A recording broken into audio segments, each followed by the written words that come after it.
So Faisal bhai, for people in Canada, how do they select their regions and how do they manage that? Do you have any idea about that? Go live there. So, so people in Canada, if I just show you the regions, although there are regions in Canada as well, but if you look into the North Virginia, that is close to you guys as well, since you are, the East Coast.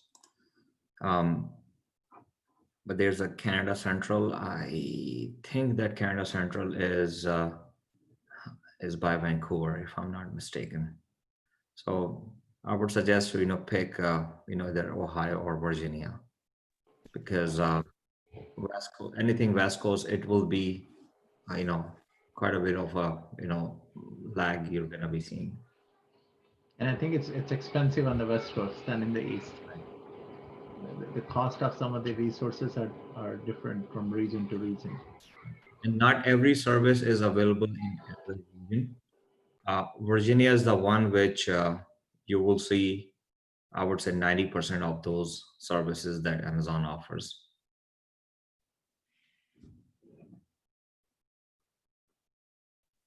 All right, so I think we can start.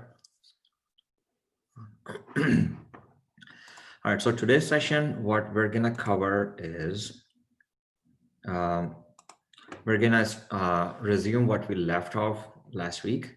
That was we were creating the VPC and the other ancillary services underneath it.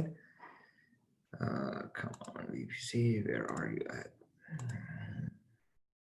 So last week we did the subnetting, we did the VPC, like we created the VPC and then we created subnets underneath it. And then we're gonna, take that forward, creating the route table, internet gateway, create instances, NAT gateway. I'm gonna show you guys. I would not suggest you guys to create the NAT gateway because you're gonna see some charges.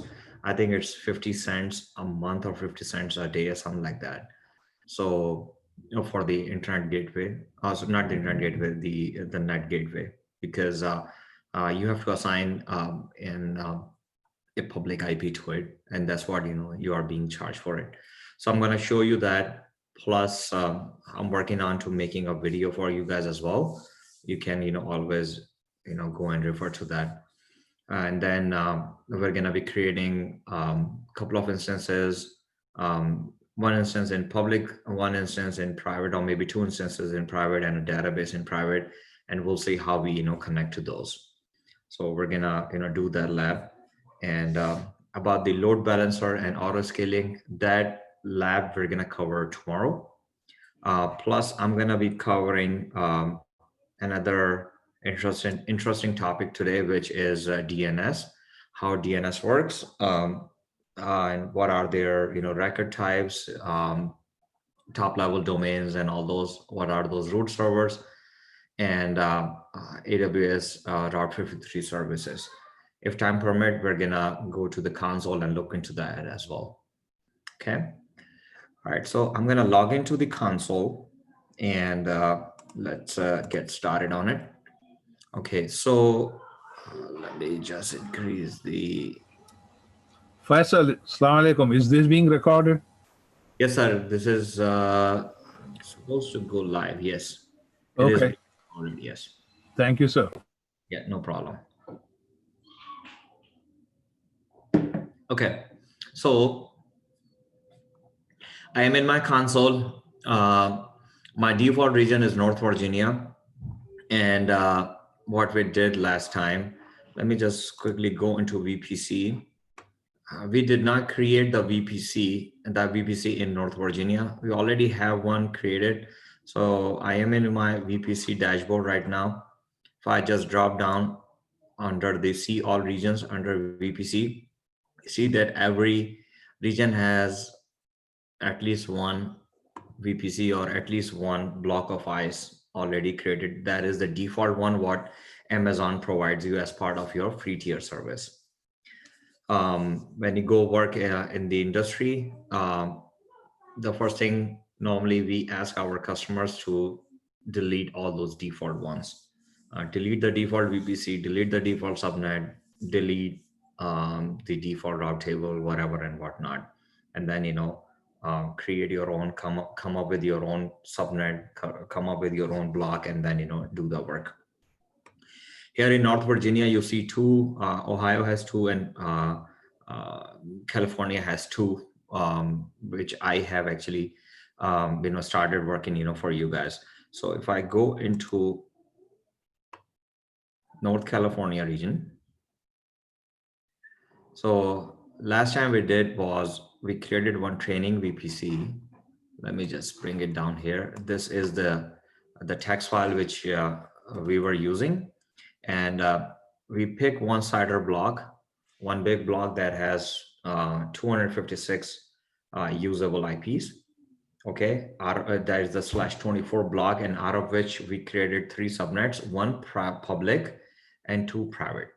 Okay, and how we carve them out is we pick /26 out of each. Let me just show you there. That is in our uh, last week's slide deck as well. /26 gives us 64 IP addresses, and although 64 are the usable ones outside the cloud, but inside AWS, Amazon actually reserves 5 instead of 2, if you recall. So first 4 and the bottom one. So out of those first 4, the top one is the network, bottom one is the subnet, second one Amazon reserves for the default gateway, and then the other 2 are the reserved ones which Amazon reserves it. So out of those 64, we're gonna have 59 usable IP addresses in each subnet, since we are picking /26 subnet, the CIDR block. Okay, I put in 64 here. So once we go into the console, we will see how many we are, we currently have.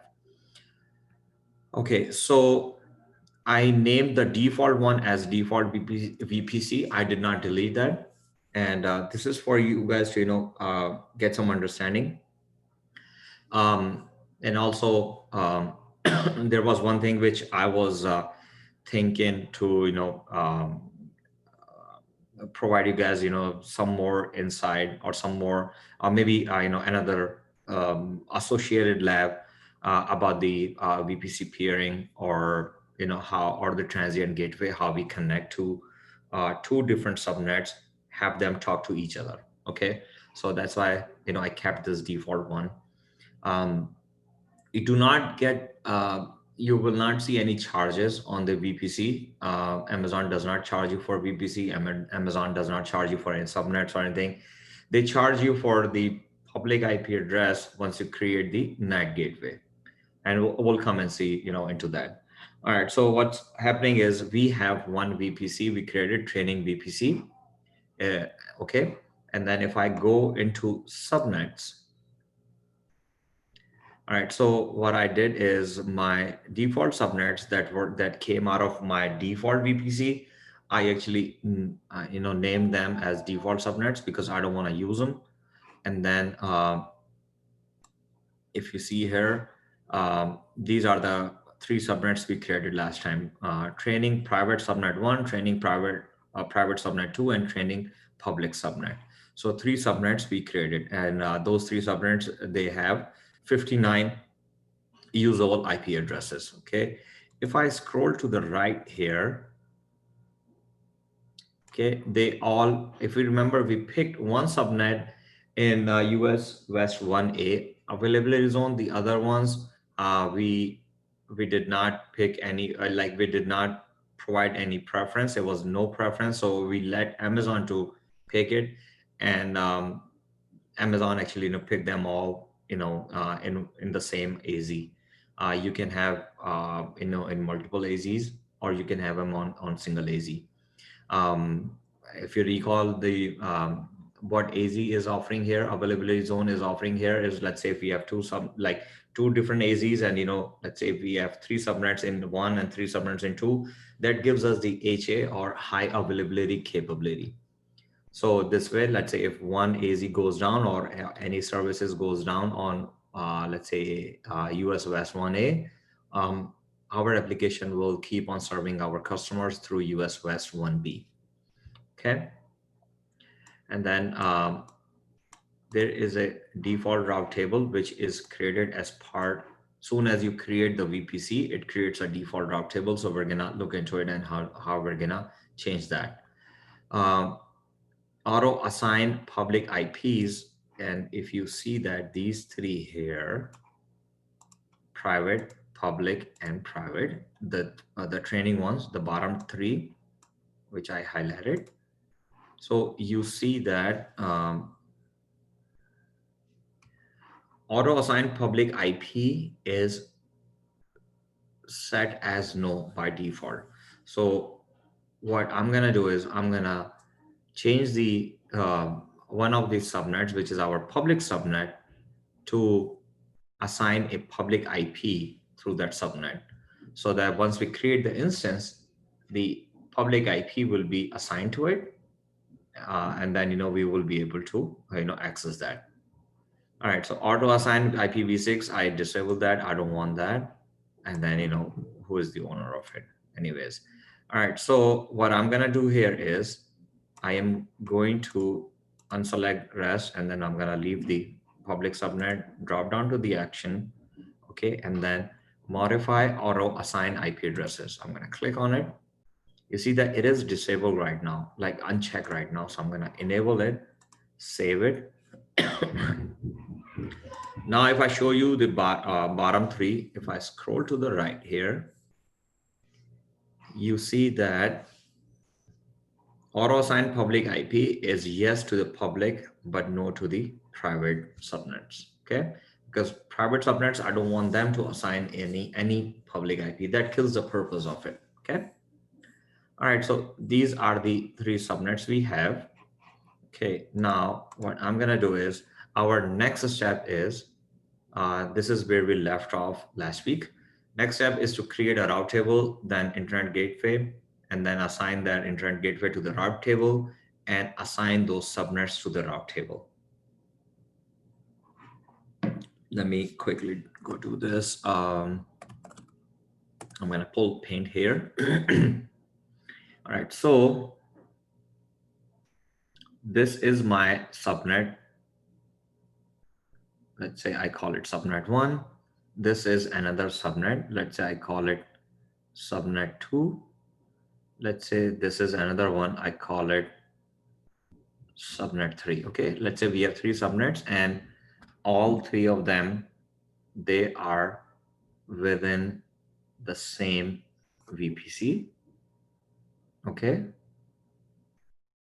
And let's say this is the outside world, or this is the internet. Now, how do I make, let's say this is my public subnet, and these are our private subnets. Okay, how do I make these subnets to talk to the outside world, or how do I make the outside world talk to them? Okay, remember we have some security layers here as well. Okay, one of the security layer is called the come on, what's happening? All right, so one is the NACL, the outer one is the NACL, network access control list, and the second one is this security group. Okay, now we have the security layer here already, but still this security layer is to restrict the traffic, either poke the hole to let the traffic come in, or have the traffic go out. Okay, but now what about the one but what about the traffic, how the traffic is going to pass through? We know that we poke a hole in subnet group and on network access list, and let's say if we have an instance sitting here that will go up to here, but how it is going to go and talk to the outside, or how the outside world is going to go and talk to it. And in order for that to work, we have to have a route table. Okay, this route table, what its purpose is, it routes your internal packets to the outside world, or outside packets to your internal internal area, be it instance or whatever, right? So the main purpose of route table is it actually moves the packet, from the source to the destination, or vice versa. Okay. And if you remember, route actually, it works at the layer number 3, which is the network layer, because it's moving your IP packets, okay, or IP addresses, right? So route table, it works at the layer 3, which is similar as your router at your office or at your data center, okay, like Cisco router, or Juniper, or whatever, the company it is. So instead of those physical ones, they gave us this capability as a software router, okay, and it does the similar purpose for us. It's kind of a simplified version for us, okay. So we're gonna create. So now we have our subnet inside the VPC, and then we're gonna create a route table here that will help us make the traffic go outside, or the outside traffic to the inside. So let's say this is our public subnet inside the VPC, okay, and then inside it, let's say we have a couple of instances running. So this is for the public one. What about the private one? Private one, we don't want them to go outside to the internet. We Otherwise that kills the purpose, or we don't want the outside world to come in and talk to them. And let's say we have a couple of instances running in this private subnet. So how it goes is, we still wanted to have a route table, and that route table, we're not gonna give it a route to the outside world, but what we're gonna do is we're gonna set this route table as that it is going to able to talk to the other route table. So though we will have it like 2 route tables. So one is for the public and another one is for the private. Okay. Public one will have a second routing into it that will talk to the outside world. But the private one will not have that routing. Private one will stay, within the VPC boundary. The traffic in the private traffic will stay within that VPC. It will not go outside. If it has to go outside, then we will create a NAT gateway. Okay, call it NG. NAT gateway. NAT gateway. Well, if you guys remember, uh, NAT gateway is, it just sends the traffic from your internal, like internal traffic goes to the NAT gateway, that actually traverses through it and goes to the outside world. But the outside world will just only stop here. It will not come in and talk to them. So the main purpose of NAT gateway is, let's say you have instances that they wanted to talk to the outside world. Let's say they want to pull some packages, or grab some other information from the outside world. That's where we create the NAT gateway, have them talk through it, and once the task is complete, either we remove the association of NAT gateway, or we leave it there and just disable that NAT gateway, so that not every time the traffic is is flowing outside. Okay. Faisal, I have a question. Where does the internet IGW sit? Internet gateway actually sits here. Let's say this is our public subnet route table, and then our route table, right at the boundary of the route table, we have this internet gateway. So that route table knows that if any traffic wanted to go outside, Thank you, sir. this internet gateway and take it to the outside world. Okay. Right. So coming back to our console here, So we have those subnets created. So now we're gonna do is we're gonna create a route table. Okay, we're gonna create two route tables. Okay, we already have a default route table. Let it be as is, and then the second one, it is created as part of the VPC. Soon as the VPC is created, a new route table is created by default. Okay, we're gonna just leave it as is. I'm gonna create one route table. I'm gonna call it as training public route table. Okay, and this route table is going to associate with our training VPC. Okay, I'm going to click on create, and it is created now.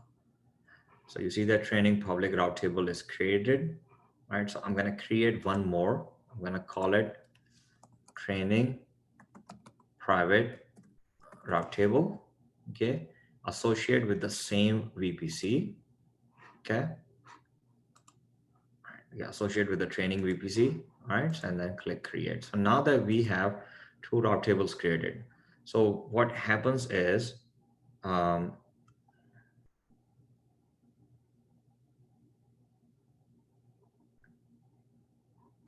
so here you see that, we have one subnet which we created, another subnet which we created, okay? And then we created a route table one.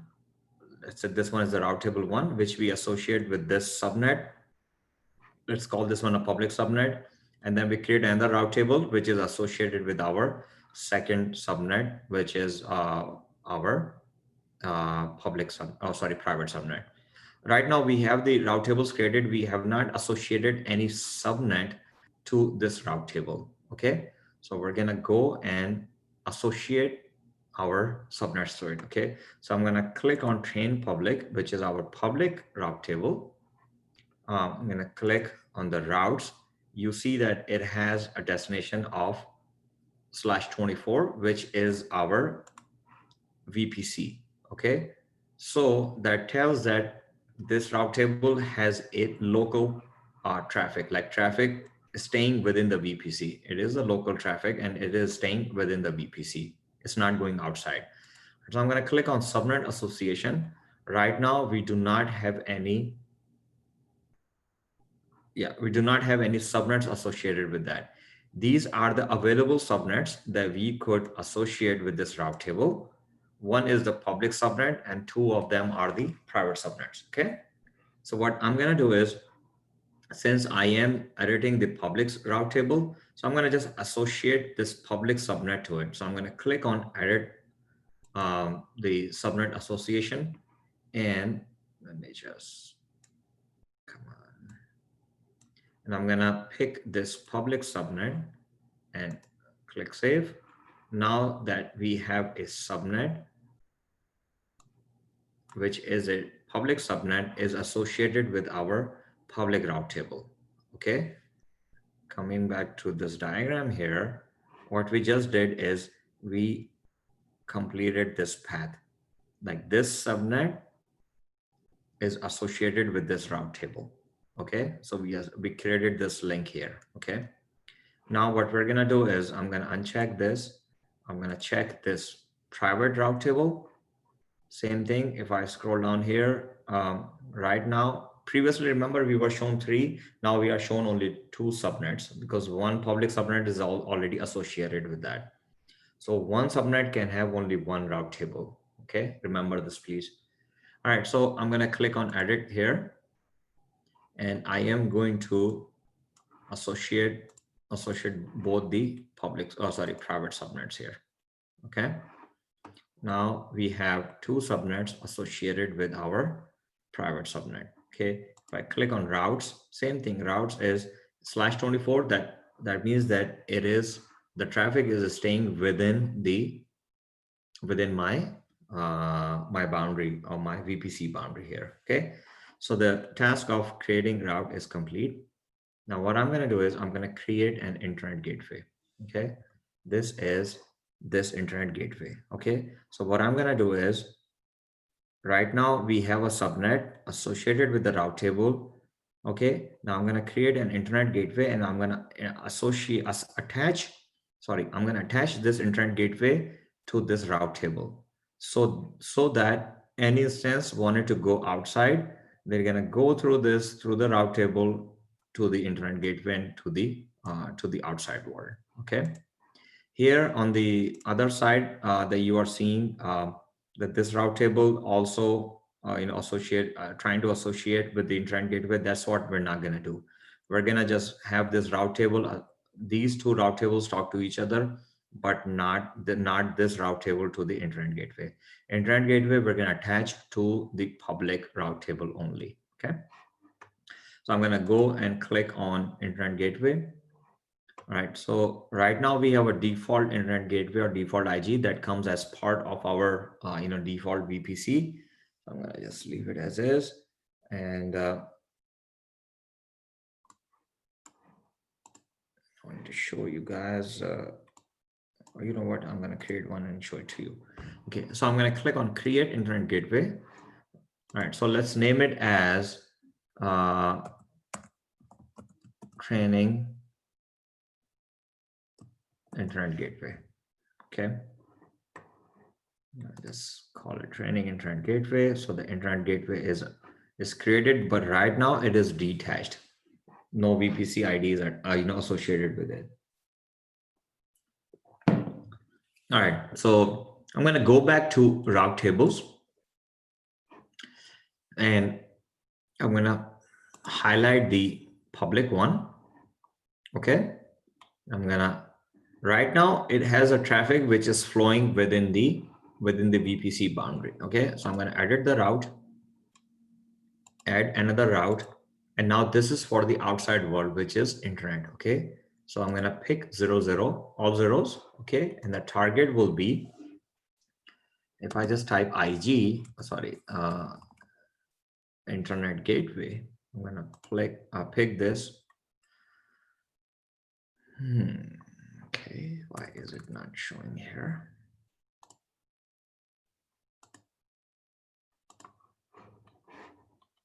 Strange. Let's go back in here.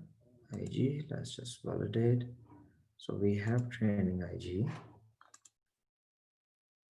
Okay, I'm gonna have to attach it to the VPC first. Okay, select a VPC, and this is the VPC, which is our training VPC. I attached to it. Now this training internet gateway is attached to the to our training VPC. I'm gonna go back to the route tables, training public, edit the routes, add the route, internet gateway, and remember TRNIG or training internet gateway. Okay, so I picked this one, saved it, added successfully. I'm gonna close it. So right now what it is showing me, so this is the route table. If you are working, let's say you work in network in the past or currently working, this is the very simplest form of route table that you are seeing. Okay, if you're working in a corporate or an enterprise level, probably be seeing like a couple hundreds or maybe thousands of different routes being set up among different subnets. Okay, let's just discuss this here real quick. Okay, what this route table is telling me, I have a route which is internal. That means that entire traffic within the VPC boundary will be local. What does local mean? Local means that it will not go beyond the table or beyond the router's domain. It will stay within the router. So if there's any local traffic coming from any of the IPs part of this subnet of this block, it will remain internal. It will remain local. So from one instance to another, or vice versa, that will still remain internal. It's not going to go to the outside or come back in, but it will remain within the VPC boundary. Okay. Second one is 00 going to the internet gateway or IGW. Okay. So any traffic either coming from the outside world or wanted to go to the outside world, that will go through this internet gateway. Okay. So the next hop for this router will be internet gateway, and then internet gateway will transmit it to the outside world. Okay. If the internet gateway is not there, traffic will not be able to, flow through. If I delete the IGW or internet gateway right now, you will see this will be, this route will be there, but the target will be, I think it's, they name it as black hole or something like this. So black hole means that, it's just going nowhere, and is just going to a place which is unknown to us. Okay. All right. So along with the internet gateway, you are seeing another one, which is egress only internet gateway. The only difference between the two is if you have the IPv6 subnet, let's say you are working on IPv6 and uh, not using at all IPv4, or you have some IPv6 and some IPv4. So for the IPv6 subnets, the internet gateway is egress only. Okay, so egress only is this, does the similar purpose as the internet gateway, but it does it only for the IPv6 traffic. So if you have the IPv6 subnet or IPv6 traffic flowing outside, then it has to go through this egress only. And it's a very common question. So egress only is for IPv6. For the regular IPv4, it's internet gateway. Okay. All right. So now that we have, this much area covered, route table, if I go back in here again, for the public route table, I have this public subnet associated with it, and the routes are already set up for the for them to go to the outside world. If I go to the private one is we have these two private subnets associated with it.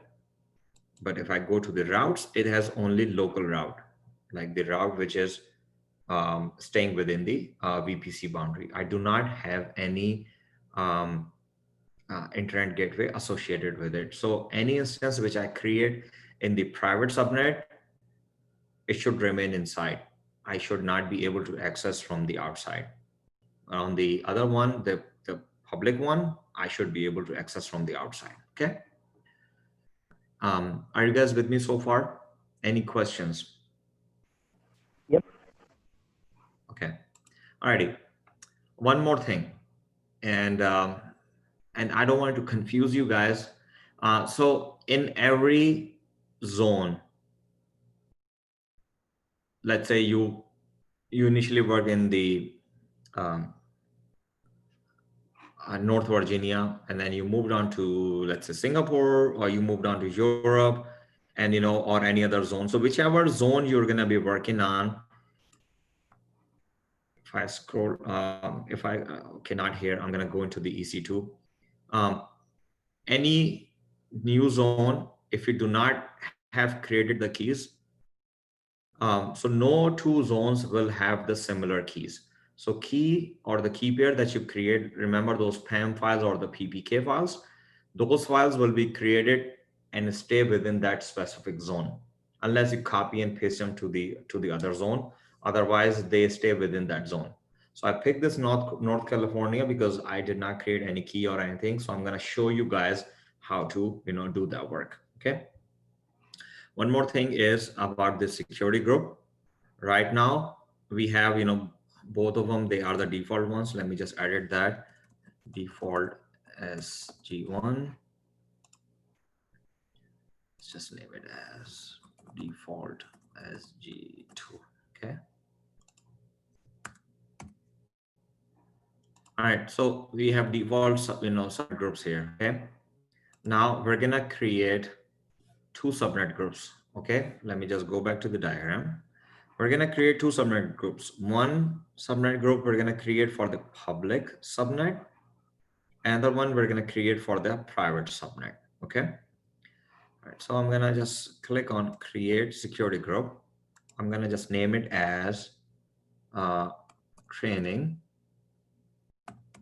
public subnet group. Okay. And description, let's not training subnet, training um, security group for public subnet. Okay, and I'm gonna associate with with this training VPC. Okay, all right. So right now, all the outbound rules are going to the outside world, and inbound rule is all zero. Remember, outbound and inbound are um, based on the instance. So let's say if this is the instance, what is coming to it, that's the inbound. What is going out of it, that is the outbound rule. Okay, so inbound rule, what is coming into it. So let's just open a SSH access from the entire world, and let's just call it SSH from internet. Okay, since this is a public one. Okay, and outbound rule is all traffic is going to the outside world without any problem. Okay, so these two we have here, rules we have here. Okay, I'm gonna just add this. I'm gonna already, we have given the name. All right, so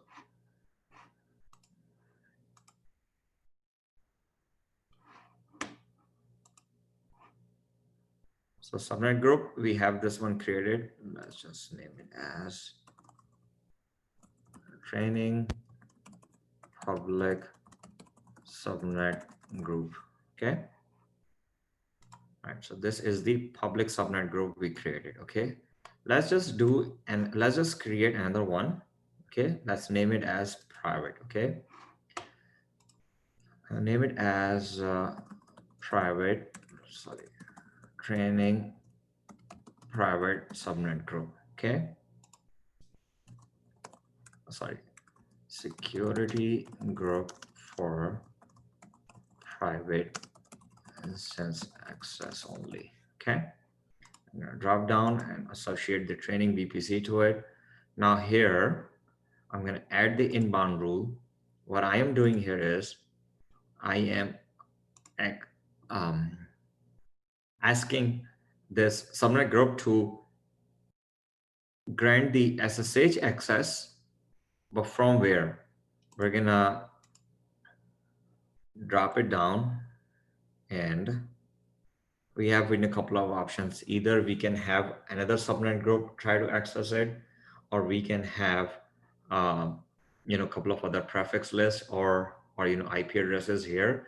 So since this is going to associate with our private subnet, okay, so what we're going to do is instances that we create in private subnet, we will not be able to access them from the outside world. We're going to be accessing them from inside, which is the public subnet. So one of the instance in the public subnet, we're going to log into it, and through that instance, we're going to log into this private instance. Okay, so that we will not be able to, we will not going to connect from the outside world, since it will not have any public IP assigned to it. It does not have any internet gateway associated with it. So anything that we are connecting, we're going to just from the internet or from the outside, we're going to connect to one public instance, and through that public instance, we're going to connect to this this private instance. Okay, so if I go to our text file, our public subnet is this. Okay, so I'm going to assign this public subnet here. Okay, so as I picked it, as soon as I typed it, it picked this one here. Okay, so private instance SSH access through public instance. Okay, so that's the rule which we assign to it. I'm going to leave it open here for now. I wanted to show you guys a couple more things here. Okay, another thing is, if you guys remember, there were 3 protocols which we discussed I believe last week. One was which is the layer 4, okay, which is the transport layer. And what were those? There were 2 major ones. One is the connection oriented, and the other one was connectionless. Connection oriented was TCP, connectionless was UDP. And there was third one, which I discussed not in detail. That was ICMP. ICMP is used to ping or to validate or to send the packet to validate that the other IP is responding or not. So the ping packet, they are neither TCP nor UDP. They are ICMP packets. Okay, so I'm going to add one more rule here. Okay, I'm going to custom ICMP rule, or I can create a all ICMP, and I'm gonna just give it a, okay. So that is the public instance is able to ping this instance. Okay. I want to do the similar thing from inside to the outside. Let's try with this one, all traffic, and then we're gonna try to narrow it down. Okay. All right. So this is the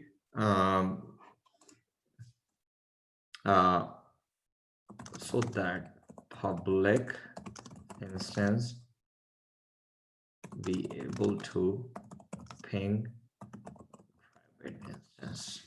Okay. All right. So that's what we did here. All right. So let's just name it as private security group. Okay. All right. So I'm going to create this, saved it. All right. So now we have two security groups. Okay. What are those? One is the private security group, and another one is the public security group.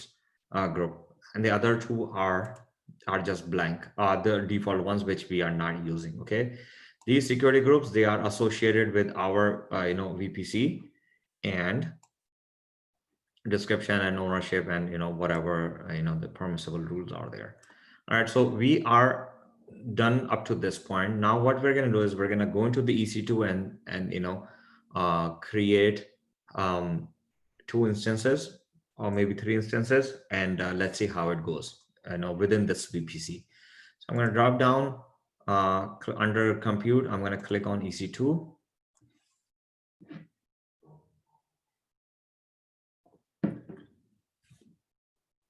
Right now I have no instances running. I have 0 key pairs. Okay, we already have security groups created. Okay, what I'm going to do here is I'm going to scroll down on the left hand side. I'm going to click on key pairs.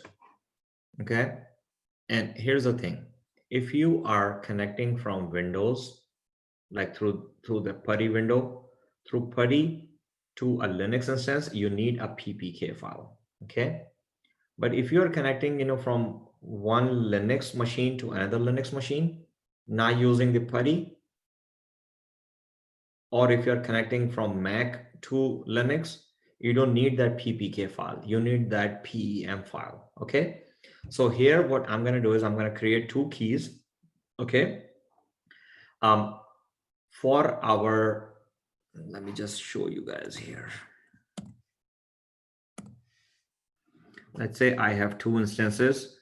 I call it private Linux, which is running in the private subnet, and another one is public Linux.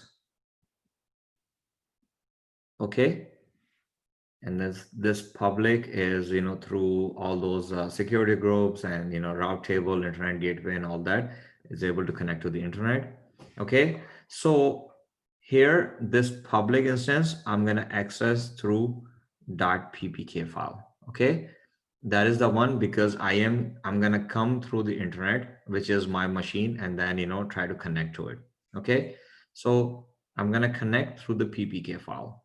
So I'm going to associate a ppk to all my public Linux, because I am going to access them through my Windows. Okay, but here in my private area, what I'm going to do is I'm going to associate with .pem file. I'm going to create another instance here. Oh, sorry, another key here, and I am going to connect the associate the PEM file, PEM key to this private here. Okay, the private Linux. And how am I going to connect to this Linux? Because it will not have any public IP. It will have only private IP. So what I'm going to do is I'm going to connect through the internet to this public one, and then through this public, I'm going to, so this is how my traffic is going to go. I'm going to, over the internet, I'm going to come and connect to the public, and within the public, I'm going to make another connection to this private Linux. So this is how am I going to connect to it, because this private one is not accessible from the outside world. So now this time I'm going to create two keys, one PPK, one public.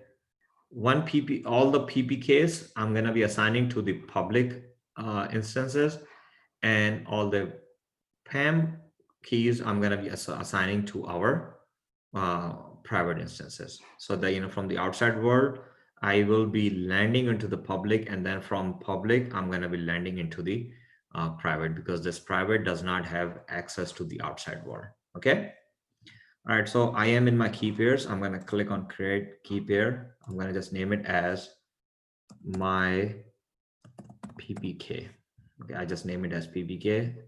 All right. So PPK key.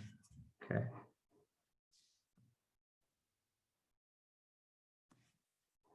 So create the key. This key is created. This key is downloaded. Create another one. My PEM. Okay. This time I'm going to do this. Right, so I'm going to name it as PM file. Okay. Create the key pair, and this is also downloaded. So both the keys are downloaded here. Okay. Now that I have, you know, both the keys downloaded, I'm going to scroll up, go to EC2 dashboard. You should see that, you know, two key pairs. Remember previously when we were doing, we did everything for our public instances because they were all associated with the public subnet, and we were accessing them directly. So any Linux instance which is sitting inside the private one, for that one, we need a PAM file. Okay.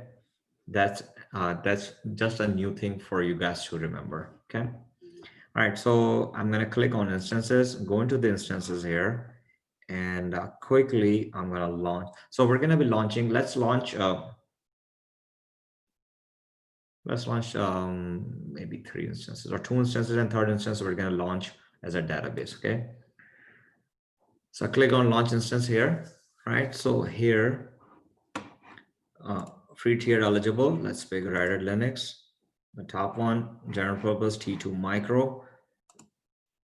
Here, we're going to be selecting a couple of things. Okay. All right. So what I'm going to do here is, under the network, you see that it has a default VPC, but we are creating this all under the training VPC or TRN VPC. So let's drop down and pick the training VPC. Okay. Subnet. Okay. So this time I am creating one public Linux. So what subnets we have? We have one public subnet, one private, and the private. So let's just pick the training public subnet. Okay. Public subnet, auto assign public IP, use subnet settings. What is the default settings of my subnet? Remember, when we created the subnet, by default, it did not associate the public public IP or public IP subnet to it. So we clicked on the checkbox. So now that capability is enabled. So by default, it's enabled. We can, pick and choose either enable or disable. So leave it enabled so that we will have a public IP assigned to it. All right. This IAM role, we're gonna work on it tomorrow. Okay. This was kind of an advance, so that's why I did not go in details earlier. That how do we assign IAM role, and based on this IAM role, we do not need, you know what, let's just hold off to it for now. Okay, so we're gonna do this IAM role tomorrow. Okay, alrighty. So the rest is all default. What we did is we picked the training VPC, and under the training VPC we picked the the public subnet, because this is the public instance we are launching. Actually, Yes, sir. if you don't mind going back, a really Okay. quick question. So we have one public IP coming in, right? Yes. What if we have more than one, or can we have more than one public IPs? Public IP coming in. Okay, elaborate that for me, please. Public IP coming in means like you are connecting from your machine or like from your laptop to that instance. Right. So Yeah. we identified one instance as public, right? Yes. Okay, so that is attached to a public IP. Correct. Yeah, that will have, yeah, exactly. So that instance which is sitting in this public subnet will have a public IP. And since we open the access to the entire world like 00/0, so anybody can access it. I'm gonna create, whoever has access to the key can access that instance. Let's Okay. say I share this key with you. So whichever part of the world you are sitting in, you can access that instance as well. Okay, if you share the key with me, then. Okay. Okay. Sure. Okay. Alrighty. So next I'm gonna click add storage. Leave it default. We're not changing anything. I show that there is something changed here. It used to be 8 gig. Looks like Amazon did something and they increased the size to 10 gig now. Okay. Next, I'm gonna name it as public Linux. Okay. All right. So this time, select the security group. Which security group we're gonna pick? We're gonna pick the public security group that has port 22 or SSH access to the entire world. Okay. Click review and launch. Warning message. That's okay. I click launch here. All right. So since this is the public one, I'm gonna pick PPK file. Okay. Choose the existing key pair. So I'm gonna pick my PPK. Acknowledge that. Launch the instance. Instance is being launched. I'm gonna click on view instances. One thing I missed here, and I'll tell you about that.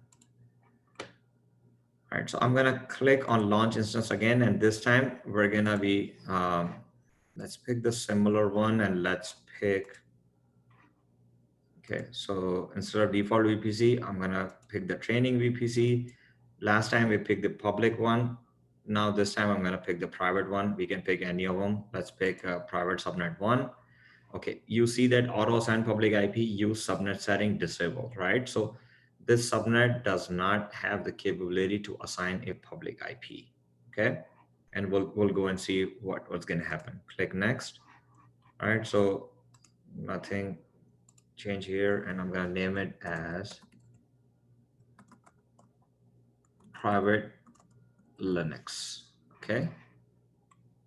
Next, security group, drop down, select the existing one, and we created the private subnet group. I picked this one, private subnet group. It has 2 enablements. One is the SSH from this IP range, and also the IPv4 ICMP, okay?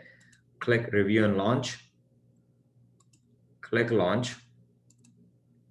Choose an existing key pair, create a new key pair, and proceed without a key pair. So if we have an IAM user, we don't need to create a key pair. So using that IAM user, we can log into this instance, okay? That's what we're gonna do tomorrow, okay? Existing key pair, now this is a private one. So I'm gonna pick PAM file. I'm not gonna pick PPK file, okay? Pick the my PAM, acknowledge that, launch instance. All right, so it is gonna launch. All right, it is pending. By the time it is running, let me quickly go to my VPC again. I'm gonna drop down to North California. So I'm gonna go to my VPC, click on training VPC, drop down to action. One thing I missed here is sorry about that, which is about the DNS hostname and DNS resolution. So I'm going to drop down. So DNS resolution is enabled. Cancel that. I drop down. DNS hostname, this was not checked. And just because of that, if I go in here, if I highlight my public Linux, what am I seeing here? I am seeing here, remember when we used to create the instance, we used to have this public DNS, whatever the IP dot Amazon, AWS, whatever.com. But this time it is all blank. Why? Because we did not pick the public DNS. That's why it did not give us the DNS. It just gave us the public IP address here. So what I'm going to do here is I'm going to, inside my VPC, I'm going to enable this, click save, close.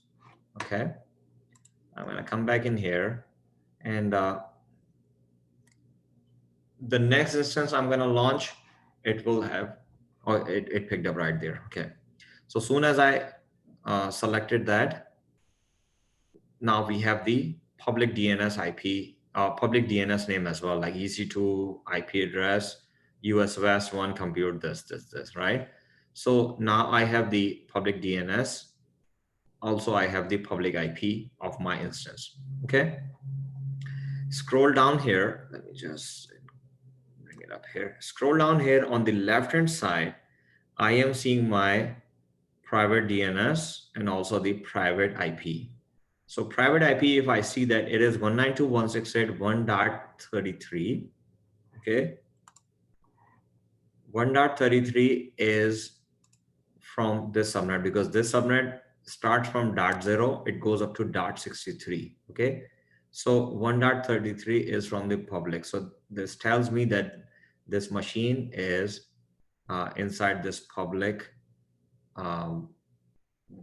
inside the subnet that is, that is renamed as a public subnet, okay.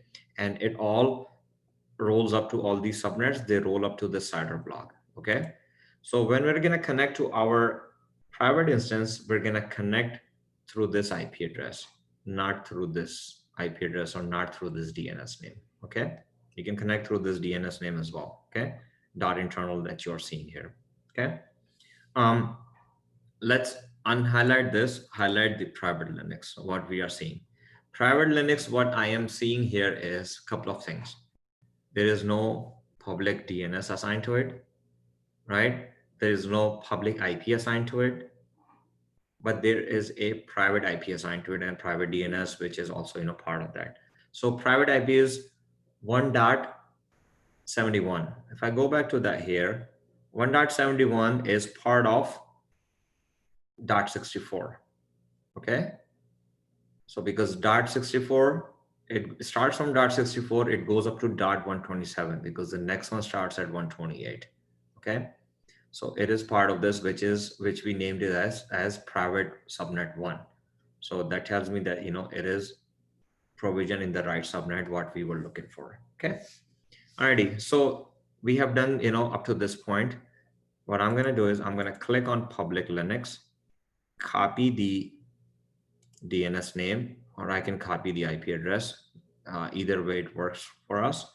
And I'm going to launch the PuTTY. I'm going to type in here as ec2-user at, and then, this machine name, expand on the SSH, highlight auth. This is a public Linux, so I should be able to access through my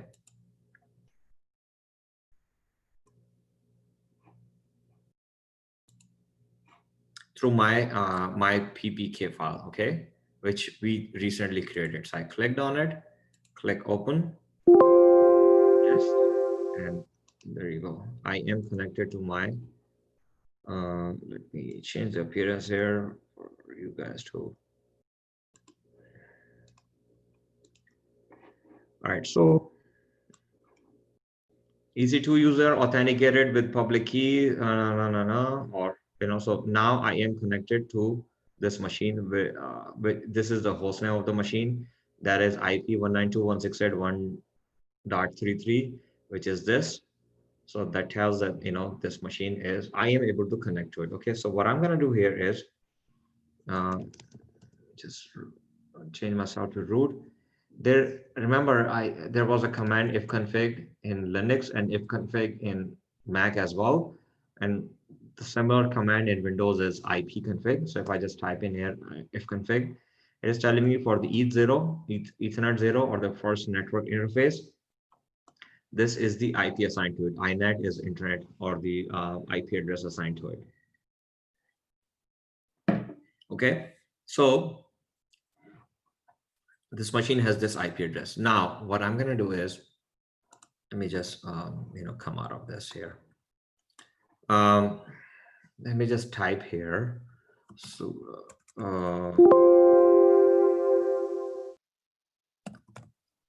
let's look up google.com. Sorry. Okay, so ns lookup is not installed. Is dig installed? Okay, I need to get all those things installed. Anyways, it's curl installed. So curl is a command line URL. So it's the that actually goes and it's a command line browser for you, for the lack of better term. So what it does is you run this command curl with the site address, and it will bring the HTML that tells you that it is able to connect to the outside server. What I'm gonna do here is I'm gonna sudo yum update. That will update all those packages if there's any package. So it is checking. I should create the Amazon Linux. That is kind of faster. Okay, let it finish here. Okay, so there are 5 packages it is going to update, and 53 packages that needs to be updated. Total of 183 meg in size. So I hit yes. All right, so about 58 packages that were installed / updated here. Okay. All right, so there are a couple of dependencies as well. So you're seeing 111 or 111 packages that need to be updated / installed on this machine. All right, so I am able to connect to our public machine. Okay, now we're going to connect to our private machine. How we're going to connect to it? Let it finish this work here, and then why is it taking longer? Because Red Hat has its package repository sitting with them, not with the Amazon. So the machine is going over the internet, hitting that server, collecting all those packages and then update itself. Okay. With the Amazon has that within their Amazon infrastructure, so it does not have to go out. So that's why when we launch the Amazon Linux and run the similar yum update command, it goes real fast because it fetches kind of locally, and then update them real quick for us. Okay, all right. Anyways, mistake made. That's okay.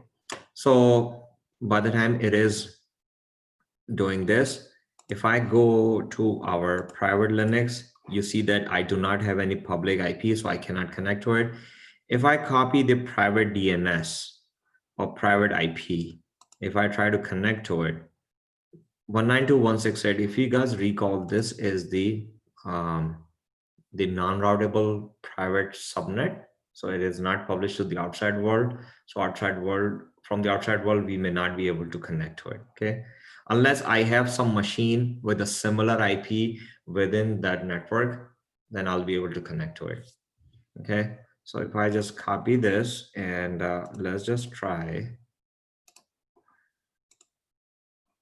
Okay, let's just try ec2-user at this IP address. SSH auth.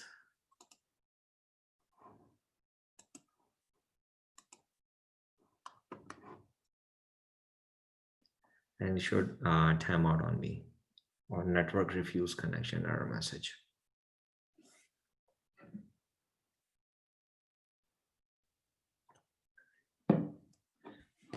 It's going to take time to time out.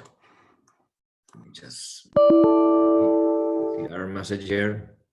Network error, connection timeout. That this putty window, it actually went outside, tried to connect and try to find this 192.168.1.17 machine. It could not find it within that specified window. Came back to us, hey, you know what? Connection timeout. Either the machine is not within the reach or is not responding or whatever. So that's why, I'm not able to connect to it. All right, so click OK here.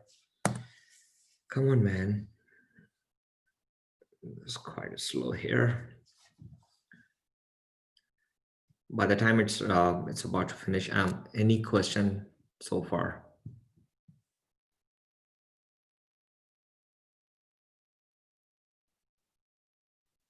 Okay. Question, Prasad. Yes. Is there an alternate way to connect to the private instance without using PuTTY, just like we try to run some commands through Linux and connect it to our SQL database? So The private Linux, we're gonna connect through our public Linux. right. So is it mandatory to use PuTTY in that case, or we can, is there an option to go through the command line? Let's say if you're running Mac, through Mac, you don't need a PuTTY. You can just simply go through your terminal, which is local to your Mac, and through that, you can run the command and get connect to it. And PuTTY. I think what he's asking is if you avoid going through that public access and go directly into the private. You cannot see my machine here.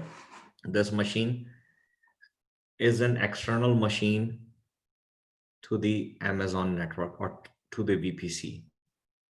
So VPC is seeing my laptop as a machine which is coming from the internet, because I am not residing locally to the within the VPC. So that's why I cannot connect directly to the public to the private instance.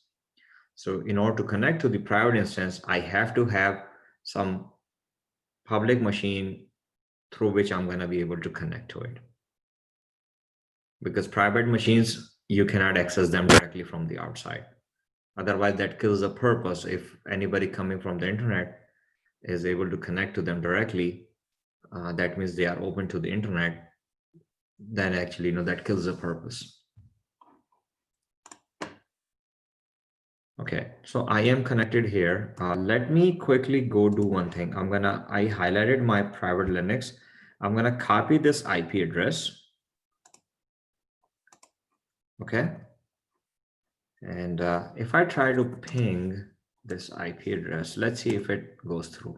All right, so the packet is going through. That ping tells me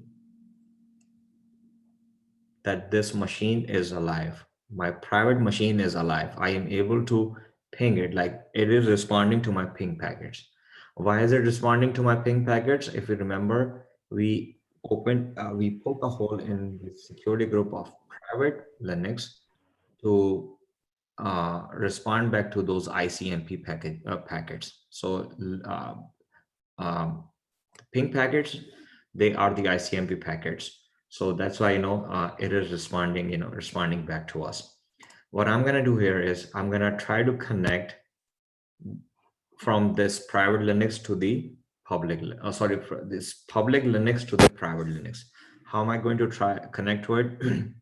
Before I make the key changes, let's just try one thing real quick here. Okay. What I'm going to do here is, let me just clear it here. Increase the size more for you guys.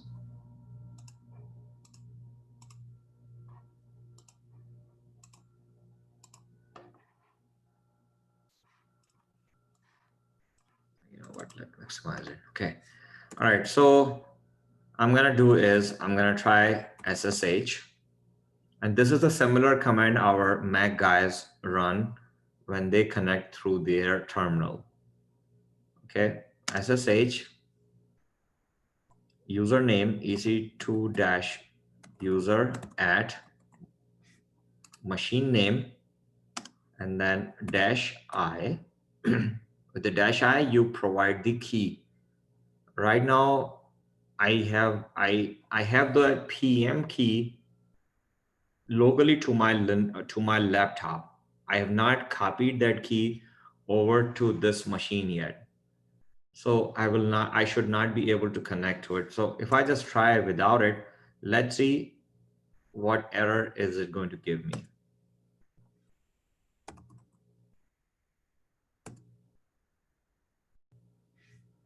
So it is telling me permission denied.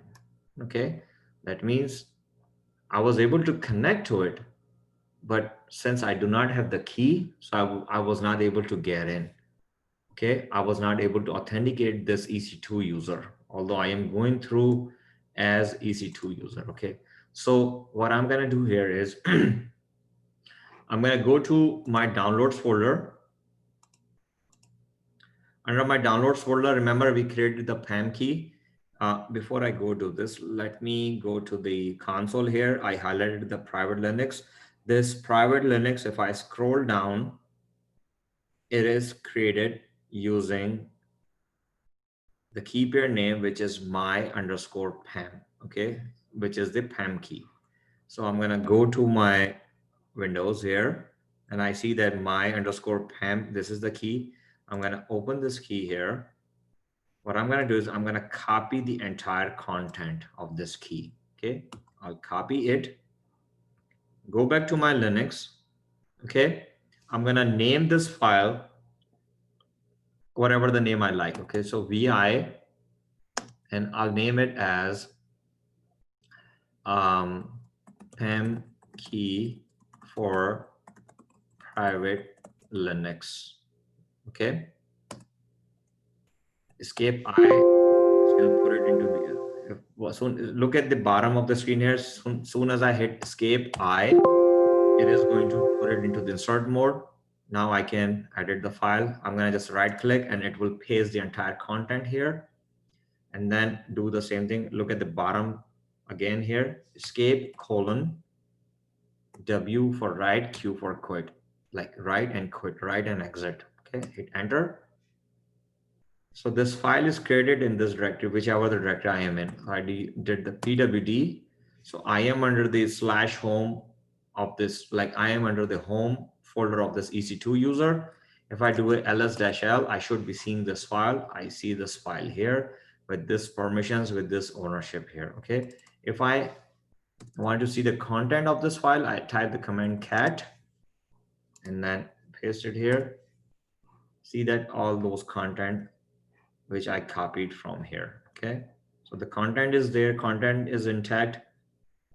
Right now permission is too big, like it is, I don't want to go into details here. If I just try to run this without changing the permissions, it will give me an error message. Let's see what error message I'm going to get. Since this is the private key, Amazon does not want these private keys to be readable by any group or anyone outside the group. Okay, Amazon wants this key to be to have the permissions only specific to that person or to the user. Okay, if I just type here the command ssh ec2-user at, what is the username? Sorry, the machine name. Come on, where is it? So private Linux, this is the IP address. So I copy this IP address, paste it here. Okay, that's the, so SSH username on this machine name using -i. So it is using this key. What is the key name? The key name was this, which we created. So I'm going to just type PM, and Linux has a tab completion. So if I hit tab, it should complete the entire command here. Okay. If I hit enter here, what warning I am getting? I'm getting a warning, unprotected private key. So this private key is not protected, okay? Permission 0664 for this key file are to open, okay? It is required that you private key is not accessible by others. This private key will be ignored. So although the key is perfectly all right, but because of the permissions, Amazon is not letting me in. So what I'm gonna do is I have to change the permission. So chmod, just type there 400 ham and then the file name. If I do lsl again, so remember I did the ls earlier. See this? So these were the permissions earlier. User has the read write access. Group has the read write access. And others have the read access. But now this time only the user or the owner has the read access. The rest is all revoked. Okay. So nobody can read or write to it. Okay. So what I'm going to do is I'm going to hit up arrow key a couple of times. Similar command SSH using EC2 user at this IP address using this key. Okay. See if it connects here. Okay. Right now you are seeing this is the username and this is the machine name. Machine name, you're seeing that IP dash 1.1-33 you are seeing here. Okay. So keep an eye out here. If I hit enter here, the IP is changed now from 1-33 to 1-71. Okay. So I am connected to the private Linux now. Here, this is the IP address of this machine, 192.168.1.71. If I just type ifconfig command,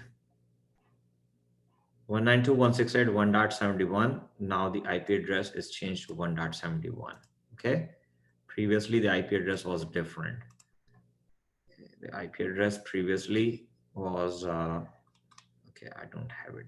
I think I lost it up there. Like the buffer was not big enough to hold that. So now we are connected to our private Linux instance. So this is how we connect from outside world to the inside world. If I go back in here to our, so what we are seeing here is this is our private, this is our this is our public, this is our private. Public has a route table. Through the router, it is connected to the internet gateway. Private has a route table, and through the route table, it is connected to the internal route table. It is not connected to the outside world. So what we did is we came through the internet gateway, through the route table, connected to our public instance. Now, public instance has two IP addresses. One is the public IP, which we saw, and another one is the private IP address. Internal Linux routing knows if the machine is going through if we are trying to connect to a local, it has a local routing so that it will not go to the outside to the internet and come back, but it will go directly to it. Not directly like this, but it's gonna go, the packet of this public machine is gonna go through security, NACL, route table, and then this route table has the information. If it is 192.168, it's all local. So it will be passed on to this local one. And through that, I was able to connect to my private instance. So from the outside world, I was able to connect to the public, and then from the public, I was able to connect to the private instance. Let me see if I could find any good example here for you guys.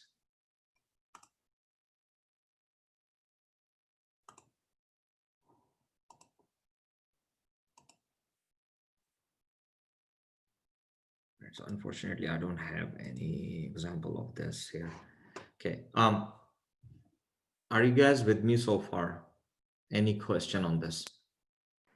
Yes. Okay. Faisal, Yes, sir. Mujahid, I had what was the point of this exercise? Did I miss it? So there are a couple of things. I was actually trying to look for that diagram.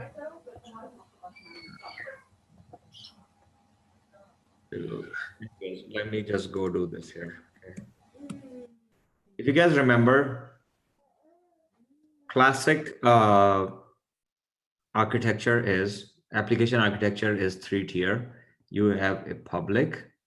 Let's say you have the web servers that are running on the public. Then you have your let's say your application or middleware maybe that is residing in the private, and then you have Data set. innermost layer that is your database layer, right? Or DB. Okay, so what happens is your web layer is connected to the internet. Web can only talk to the internal layer, and then app can talk to only database layer. Okay, so people connect to the web layer that renders your, let's say, HTML file. You put in some request there, the data goes to the app layer takes that to the database, runs that query, get back to the app that massages the data and sends back to the web layer, and then web layer renders it for you. So the outside world does not connect to your database. You should not have your database exposed to the outside world. You should not have your application logic exposed to the outside world.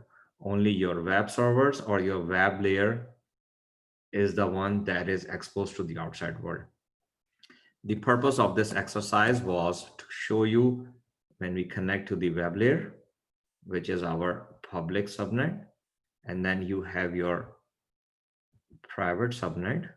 So your private instances are not accessible from the outside world, but outside world will be able to connect to the public, and then through public you will be able to connect to your private.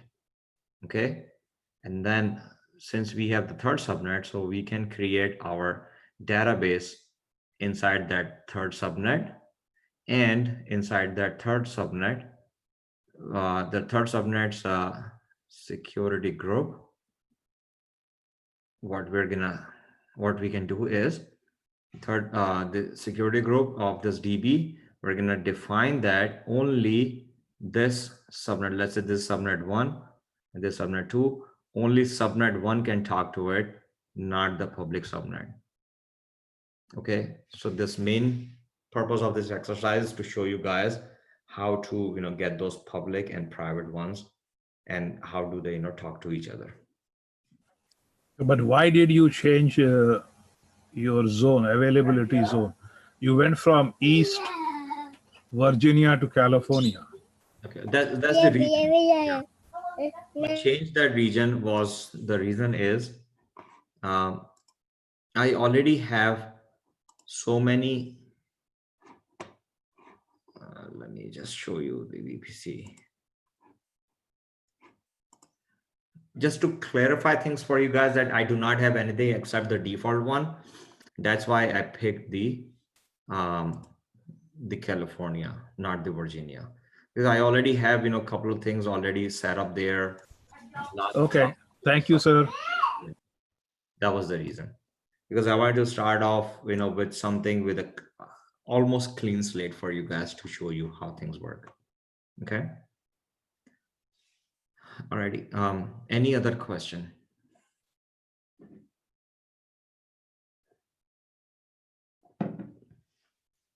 Alrighty. Okay, I'm gonna go back to California. All right. I'm gonna just quickly show you. So remember, we created 2 instances, one in the public subnet and the one is the private subnet 1. We have not created anything in the private subnet 2. So I'm going to just quickly go into our RDS. Okay.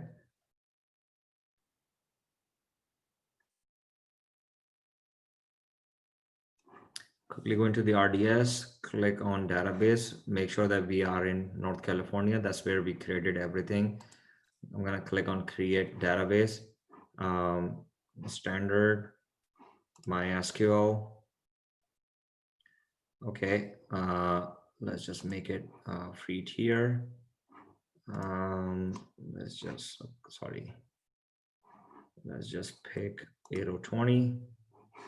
Okay, free tier settings. Let's just leave it as database one.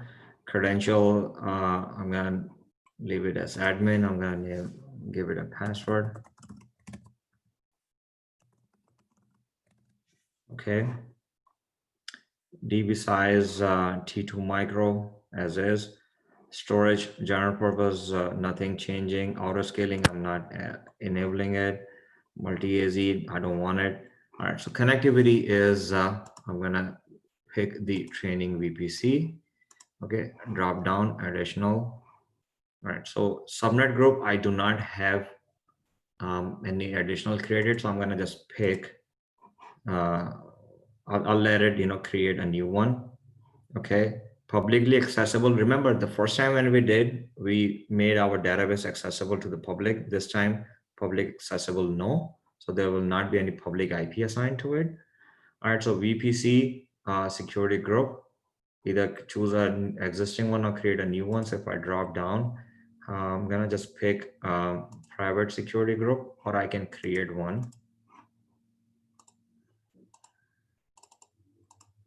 And why is not.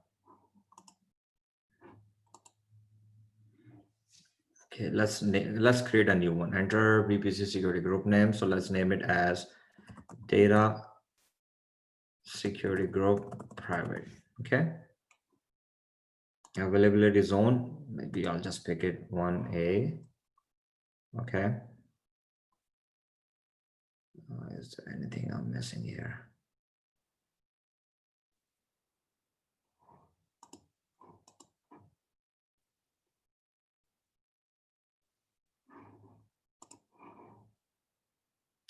Okay. Similar thing. I don't want any backup. Monitoring, I'll just leave it as is.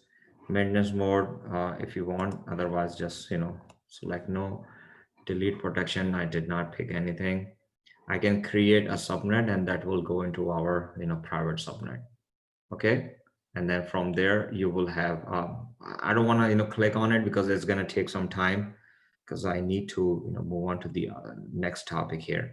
So are you guys clear on this, how we did it here? So we created a public instance and a private instance, and we can create a database, and then we can define that this database can only talk to this through the security group, and then this public, through the security group, we have defined that they can talk to each other only. Okay, and we will not, through the security group, we will not define that this public be able to talk to the database.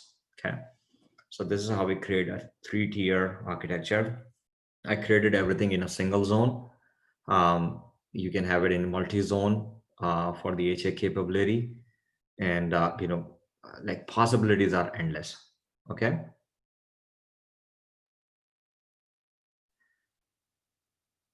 Okay, so S Rizvi has a question. Do we have option to select TCP instead ICMP? So ping packets, they travel through ICMP. They do not travel through TCP or UDP. That's why I picked that ICMP to show you guys.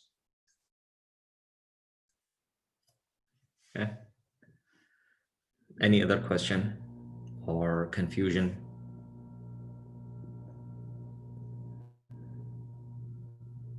Okay, so let's do one thing. Let's take quick 5 minutes break. We'll come in 7:36 right now, so we're gonna come in 7:41, and we'll start on our next topic, which is DNS and AWS DNS services. Okay, so I'll see you guys in 5 minutes. Okay, I'm gonna quickly put you guys on mute. I'll be right back.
All right, I'm back.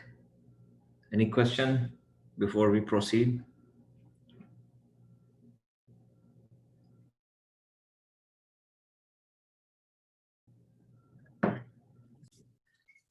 Okay.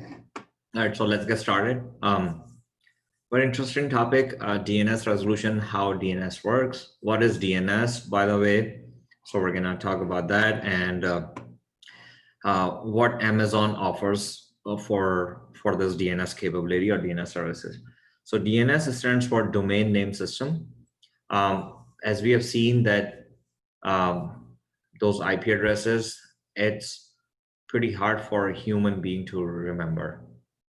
You probably be remembering a couple of IP addresses, but if I ask you how many site addresses or domain names that you have, that you remember, there will be a long list of items, a long list there, right? So let's say, Amazon.com or BestBuy.com or Walmart.com or, default.edu or whatever, right? So what happens is DNS is just like a telephone directory service. That you have a name of a person and there's a phone number associated with that. Here in this case, you have the site ID or you have the domain name, let's say Amazon.com, and there is an associated IP address to it. So there is an IP address associated with every domain name that we have out there. Computers, be it be your network configured on the DOD model or DoD model, or be it configured on the OSI model, the network, which is the layer 3, that's where the IP address reside in. So DNS, what it does is it translates that host name or the domain name to that relevant IP address to it. Because all the traffic that goes through your IP packets not goes through your Amazon.com or example.com. Okay, so if I just quickly go in there, go to my command prompt, and if I just simply type in, let's say, ns lookup of google.com, there may be a couple of IP addresses I'm getting. So what happened is NS lookup is the DNS or the name server lookup service.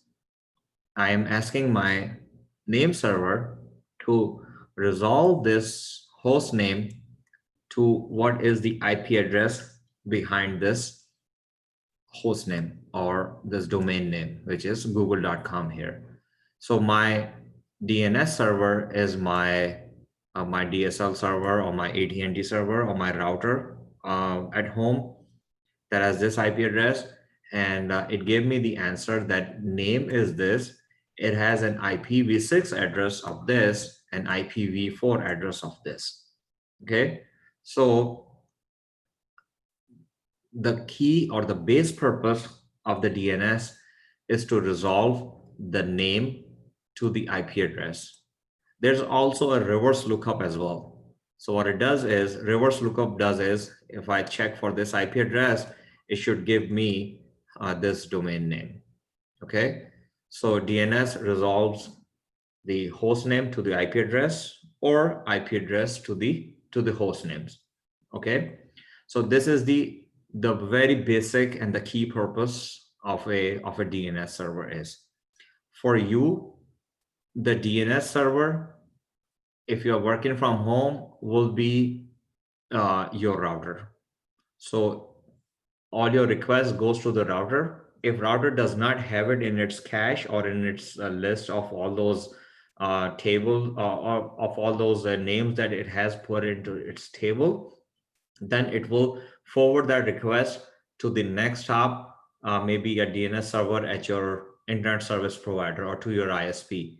If that ISP does not have it, it is going to forward it to the next hop, and is going to go up to a point where somebody or some device or some DNS server has that the mapping, and then it will, get back to you with that mapping. Hey, you know what, this let's say google.com that you search for has this IP address. It does not tell you here in this command and let's look up that how many hop it had to go to search for that for us. Since I am using it very frequently, so it probably be cached to my router. It it is not going outside and then getting it real fast for me. Uh, so there's a question in the chat is, should I be getting different address for Google? Possibly not, but what's happening is, and we're gonna see there are different routing policies, and based on that, you might get a different IP address.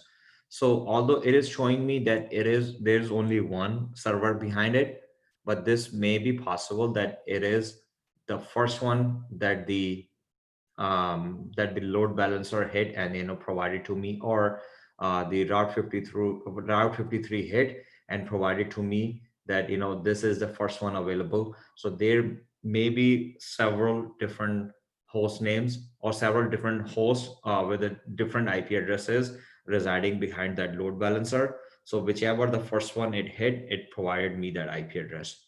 So yeah, there is a possibility that you may get different one. I might get a different one here, might get a same one, or I might get a different one every time. Okay. So Google does not have only one server sitting and serving, millions and millions of people. So it has, a whole list of, servers behind that, google.com. And once we see all those route 53 policies, based on those policies you get those answers. Okay. All righty. And for the Mac guys, the command is dig, and then google.com in your terminal that you can type. Windows does not have it, so it's going to give me an error message here.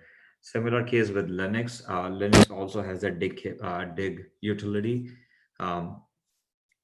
It used to come by default, but now you have to install a couple of packages and get that installed. So for Mac guys, dig is the utility. Okay, so if I go back in here, so let's say this is this client machine, this is my laptop here. I need the address for, let's say, example.com. Okay. I put in that request, like I typed in example.com, hit enter. It went to the DNS resolver. The first DNS resolver it went to is my router. And if the router does not have it, it's gonna go to the next hop and find out, hey, where is that DNS address? That let's say that next hop could be the very next one, or it could be let's say one hop and then further hops and further hops, and based on if the DNS resolution DNS mapping is propagated across board or not. Okay, so it went to the next one. The DNS server, it says, hey, you know what, I have that in my table here, so here is the address that you requested. The DNS is the DNS server send the answer to the resolver, and then resolver send this back to the client, which is, hey, you know what, I pass this on to you as a cache, and also I'm going to cache it with me. So the DNS resolver, if it does not have it, it is going to it went to the next hop gave it to the address. It put the resolver actually put it into its table, so that next time when I go and ask for it, it will just simply go back to get back to me from the very first hop. It will not go back again to the DNS and get that result for me. So it keeps it in its cache or a lookup table. So it came back, like my router came back to me, told me, hey, you know what, this is the this is the IP address what you're looking for, and I'm gonna cache it here as well. So now that I have the IP address, I another, the address. So I'm gonna just go, my machine is gonna go to that IP address of that, example.com server. In our case, for example, here, I asked for what is the Google's IP address. I got this IP address, and then, my machine went to that server, and then, that's what the web server is, and it served me the the content on it. So how it goes, looks like, that this whole thing, although it looks like that it went to the router went to the outside, and maybe, a couple other hops, and then get back. So looks like, it is, it is going to take, a couple of minutes, but pretty much, this whole thing is, a couple of seconds job, or at times, split second job. And, I got the address, and then my machine, all the way, went to the google.com server, and, brought it back to me, and rendered the page, to my, let's say, to my browser, whatever the google.com page is. Okay. So this is how the, it's like, 20,000 feet overview. This is how, the resolution, DNS resolution works. If I go back to the next slide here, within this here, there are a couple of things. DNS has, there are some registrars, there are some top level domains, and then there are some record types, and some domains and all that. So what are those? So let's just, go review them. Okay, so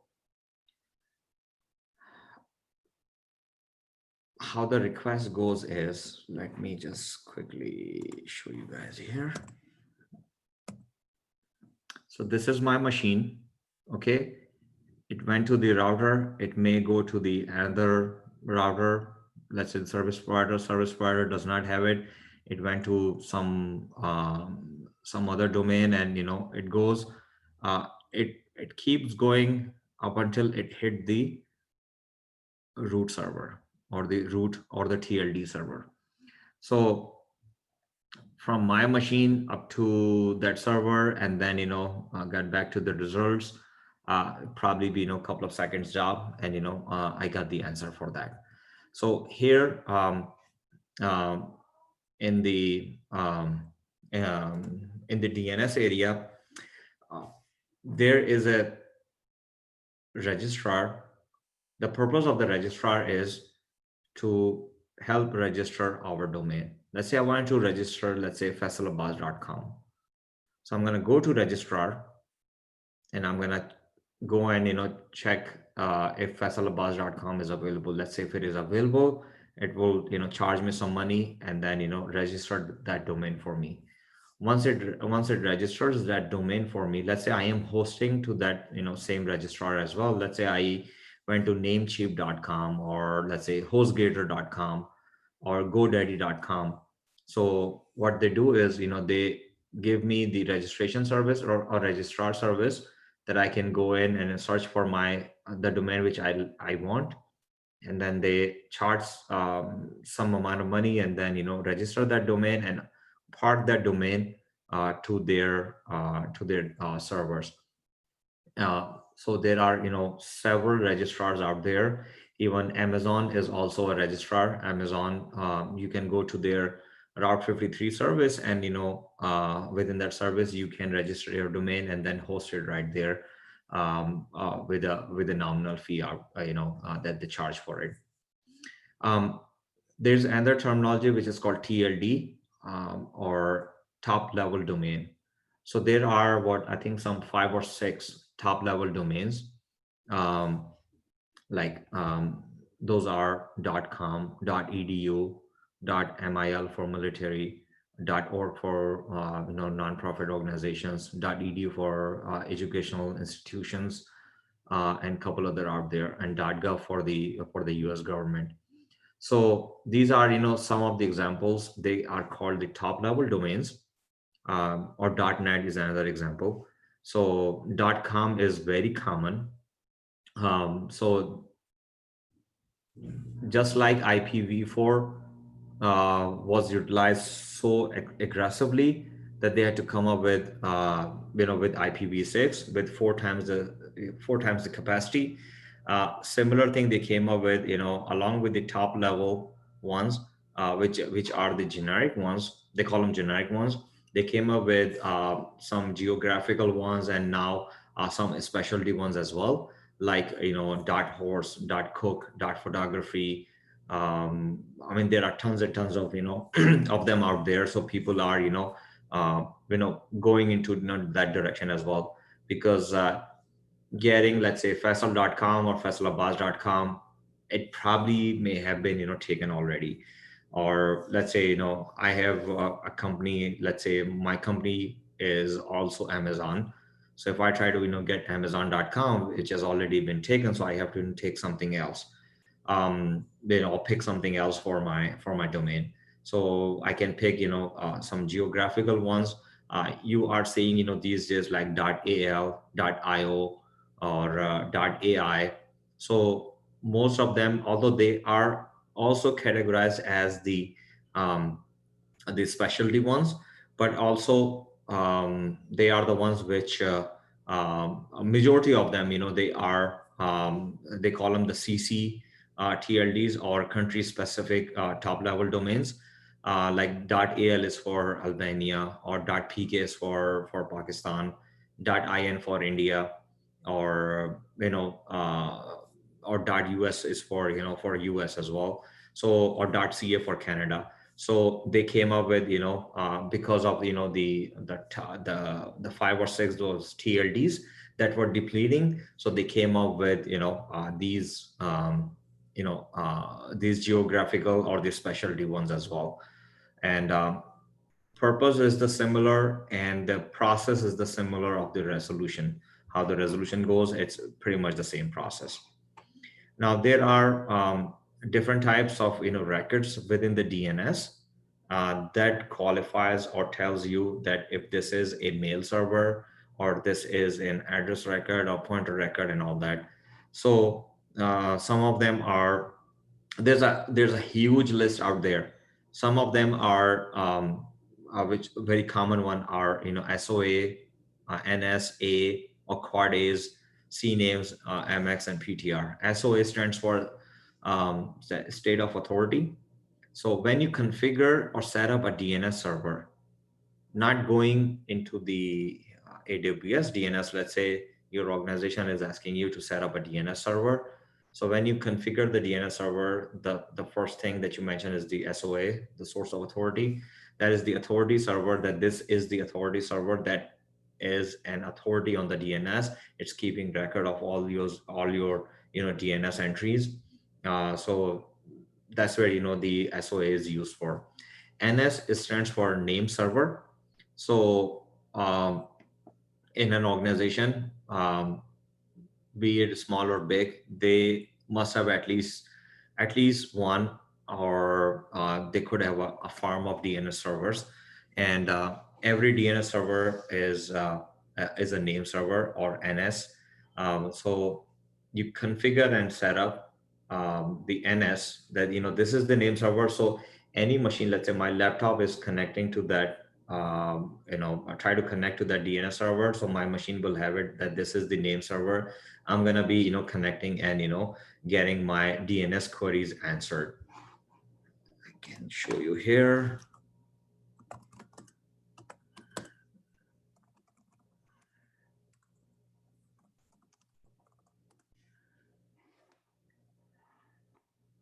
So here in my case, my DNS server is, it has this IPv6 and also this IPv4 IP address. So this is actually the NS, or the name server of my, let's say this is my office, of this office.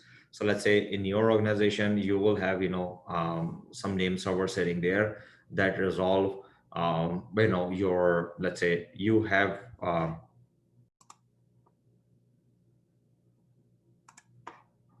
let's say you have, let's say about 50 machines sitting here in this public subnet. And so organizations, what they do is they set up a name server. Let's say this is your organization boundary, and this is the internet. And let's say this is your, let's say, office router. So and all these servers are sitting here in your office. And let's say if these are the client computers, or let's say your laptop. So you want to see where is my, let's say this is your finance machine, or let's say this is your reporting server, or this is your SharePoint server. So all these machines, they are connected to a net, connected on a network, and your machine is also your machine. These laptops are connected, and they are connected to a router. So let's say this machine wanted to know where is the let's say SharePoint server is residing at this machine here. So instead of this machine sending a request to router and then router send it to the internet and try to find out the solution to the answer. So router or your machine is configured to send all the name server requests. Let's say this is your NS.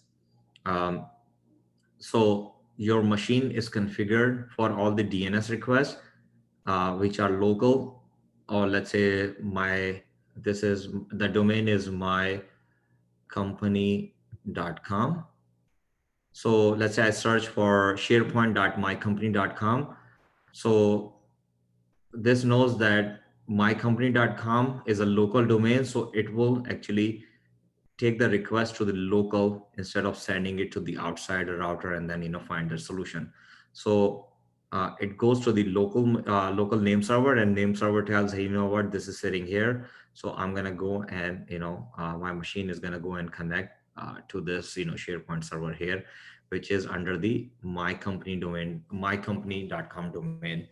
So these local name servers here, they actually help organizations to um, keep the local internet traffic locally instead of taking it to the outside. So with this, within this boundary of that organization, the name server is there. So all the requests that are looking for this mycompany.com, they're gonna just go to this name server, and name server will tell them, hey, you know what, this is sitting here, or this machine is sitting here, or this machine is sitting here, whichever I want to connect to. Okay. So this is the purpose of the name server, or the NS. So when we set up a DNS server, in the DNS server, we define that the NS field, that this is the NS and this is the IP address of this name server. Okay.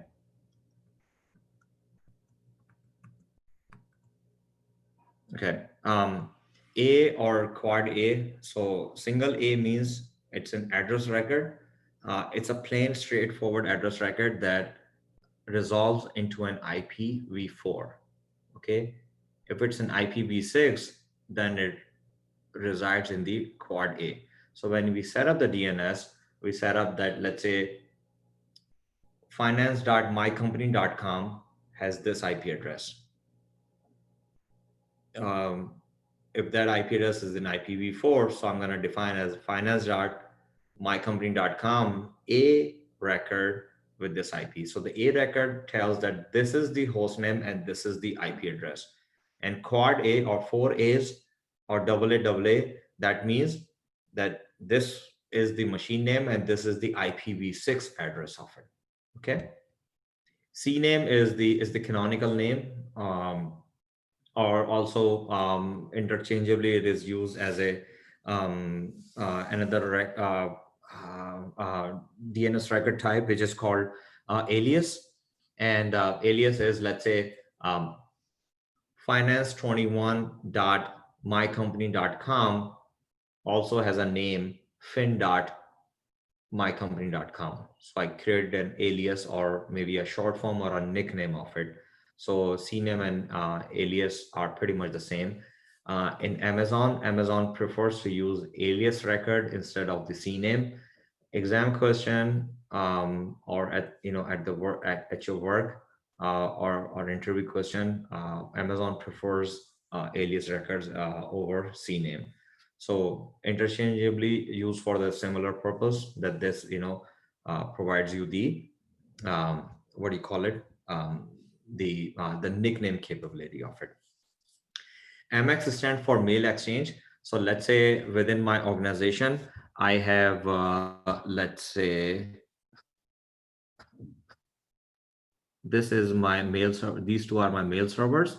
So names inside the DNS, I define that, let's say mail1.mycompany.com has this IP address, mail2.mycompany.com has this IP address. So this is the MX record, set up inside the DNS server, and MX, resolves the mail server host name to the IP addresses.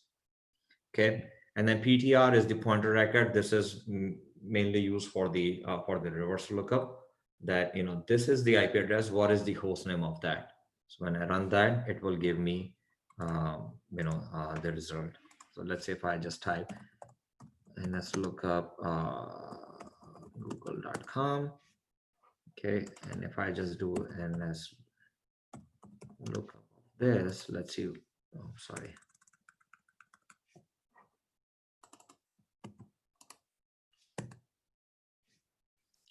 Okay, so it's taking me to a different one, but normally it could be a pointer record, but normally is pointer is alias. It could be an alias here. So pointer record is this is the IP. What is the host name associated with that? Okay. All right. Moving on to the next. There are 13 root servers. They sit at the boundary of the DNS, like they define the boundary of the DNS. These 13 root servers are the one that are managing the entire world's domain name resolution. They have the record. Let's see, where's the google.com residing, or where's xyz .com residing. So these 13 servers, they are the ones which manage the entire world's name resolution services. They are called the root servers. Out of those 13, 10 are residing in US, and 3 of them are residing outside the US. Okay, those they are given as they were given letters instead of numbers. So letter A, this is the IP address, and these are the public IP addresses: public IPv4 and public IPv6. All right. So who is operating them? VeriSign is the company that operates this one, and then there are USC manages this one. University of Maryland manages this one. NASA has one. US DART has one. US Army Research Labs and whatever and whatnot. So these are the 13, which manage the entire world's, DNS. These are the entire world's, DNS root servers. Outside of US one is in Frankfurt, and the one is in Stockholm, and the third one is in Tokyo. But majority of them, they are in US. Out of US, majority of them, they are in the East Coast, majority of them, but there are some that are in the West Coast. Okay. That's another, example of this, root domains. Okay, before I move on to this, any questions so far?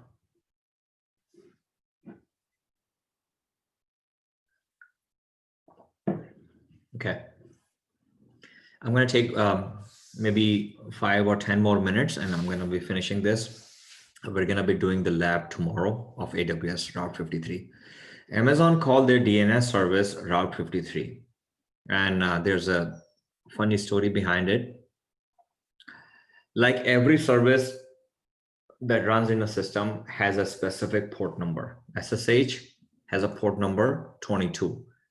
HTTP, or your web server, has a port number 80. Secure HTTP has a port number 443. DNS works on port 53. Okay, so this will be easier for you to remember. DNS works on port number 53. Since the main purpose of DNS is to route traffic, from one to another, to get the resolution out. So that's why they name it as Route 53. Also, in US, there is a um, what did they call it? Classic highway, or the first ever highway in the US. They call it Route 66. And based on that, Route 66, they came up with this Route 53. So you see that, Route 53, it has a similar logo as the US interstate highways. And if you don't know about Route 66, I would suggest to, go research that. Route 66 also passes through Chicago. I think it starts from Illinois and it goes all the way up to New Mexico. So if you have not, done, I would suggest to do some research on Route 66. And if you, let's say, if you travel from, from Chicago to Texas, there are some parts of those highways that actually passes through routes, although Route 66 is not there, so they passes through it. So they have those the signs of there's a specific word for it, anyways, like old highway 66 or something like that. So it's a lot, they actually based on that, Amazon came up with this name, Route 53. So Route 53 does not only offer the DNS services, but it offers a couple of other services as well. It offers you the like domain name services that you can associate your domain name to it, register your domain name and then associate with it. Also, it gives you the hosted services that you can host your domain to Route 53. Also, the health check capabilities they provide to it monitors and provides you the health results of that as well. Yeah, exactly, Babar. Thank you. It's called the historic route. Okay, and then traffic flow. You get the visual tool plus you get to see, or you get to pick and choose how you're gonna decide or define your traffic routing. Based on the geographical location or a couple other algorithms Amazon offers. Plus, it gives you the resolver capability as well. That any request comes in, let's say Faisal.com is hosted here. Request comes in and it will resolve and provide the result to that. All right. So Route 53 has they used to have 5 major policies that they offer. They recently introduced this 6th one. First policy that they offer is simple routing policy. What it does is request comes in. Let's say this is me, request comes in to the Route 53 and then it sends back, hey, you know what, this is the web server which is residing here. Weighted policy is based on the weight I define. Let's say I want my California servers to hit 20% of the time, but my Virginia servers to hit 80% of the time. So based on that weighted policy, so I'm gonna Route 53 is gonna route those packets, based on that, the policy I defined that 80% of my traffic is gonna go to my Virginia, and 20% is gonna go to my California servers. Geolocation policy, it's very good. I can give you a couple of examples. So geolocation is when you want to route your traffic to a specific geolocation. Let's say if the traffic is generating from Illinois, and I want that traffic to stay within Illinois. Let's say I have servers in Illinois, I have servers in Texas, and I have servers in California. So I set this geolocation policy that if the traffic is generating from Illinois, then only my Illinois servers will be hit. If the traffic is generating from Texas, so that will hit my Texas servers. Or the same case, let's say, generating from California, so hit the California. So I can define, or I can narrow down the scope that, let's say my Illinois traffic, I don't want that to hit to California. I want that to hit always to the Illinois location. And then latency based is, let's say I have uh, servers in Singapore. Let's say my web servers are in Singapore and my web servers are in Virginia. I want my customers who are close to Singapore to connect to my Singapore location instead of coming all the way through the globe and connect to my my Virginia servers. So this will actually cut down latency for them, and that will be a faster, traffic flow for them if Virginia is, let's say, if New York is connecting directly to Virginia servers instead of New York connecting to our Singapore servers. Failover policies are, let's say I have 20 servers behind Route 53. If, let's say, out of those 20, one goes down or one goes bad, so it will not route the traffic to the bad server, but it will, set up that, based on this failover policy, it will, route the traffic to the one or to the healthy ones. Multi-value answer, I have not done research on this, to be honest with you guys. I'll have to look into it, because it's fairly new service. I was not aware up until let's say up until today about this new service. All right, so I'm gonna stop here. This is our last slide, and then tomorrow we're gonna be doing quite a lot of console work. So I'm gonna open the floor for any questions that you have.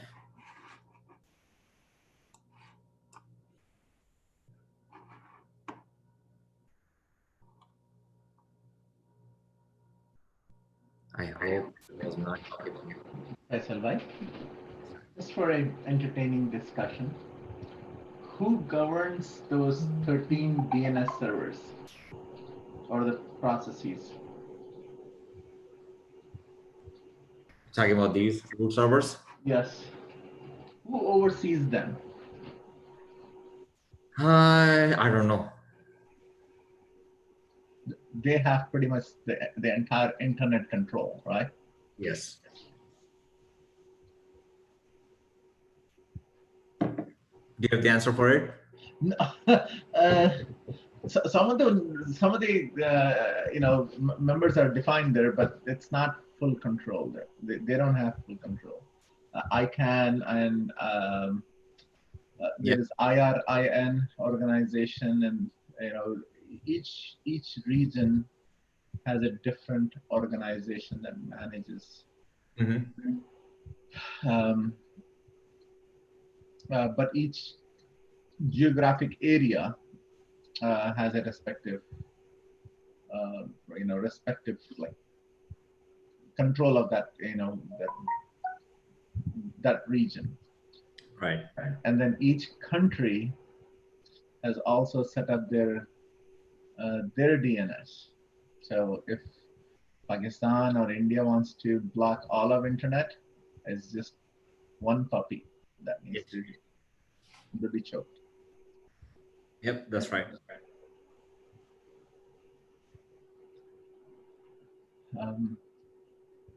Either the topic was too dry or you guys were too tired. I had a question. Yes. I know the scenario that you showed us on the VPC diagrams and the subnets and the private and public subnets. That's this is a more production-like architecture setup. Mm-hmm. If you were replicating this for a dev and a test environment, where you have all your backend databases on the private subnet and your web servers publicly facing on a public subnet, how would you how would you design dev and test differently than this?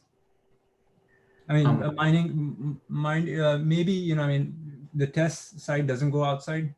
Maybe, how would you redesign that? So you pretty much answered your question.